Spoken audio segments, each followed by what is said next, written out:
ఉన్న ద్వేషము అనేటువంటి దానిని దేవుడు సిలువలో ఏం చేశాడంట?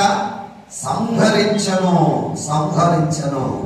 అయితే బలను సమీపిస్తున్నటువంటి మన మీద ఒకరిని బట్టి ఒకరి జీవితాన్ని బట్టి ఒకరంటే ఒకరికి పడని పరిస్థితి, ద్వేషమును పెంచుకునే పరిస్థితి క్రీస్తు రక్తములో కడగబడిన మనలో ఉండవచ్చా, ఉండకూడదా?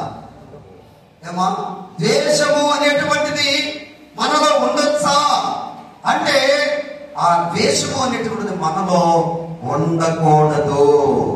దేవునికి స్తోత్రం, హల్లెలూయా. ఎందుకంటే యేసు ప్రభు శిలువలో దాన్ని సంహరించి వేశాడు, దాన్ని తీసివేశాడు. కనుక మన జీవితంలో నుండి కూడా ఆయన రక్తములో కడగబడ్డాము కాబట్టి ఆ ద్వేషం దూరం అయిపోవాలి, ఆ ద్వేషాన్ని తొలగించుకోవాలి. మొట్టమొదటగా పుట్టినటువంటి ఆదాముకు పుట్టినటువంటి కుమారులు ఇద్దరు ఉన్నారు. వారి పేర్లు ఏంటంటే, వారి పేర్లు కయ్యూను, హేబెలు. మొట్టమొదటి మానవులైన అవ్వ ఆదాముకు కలిగిన సంతానం ఇద్దరు కుమారులు.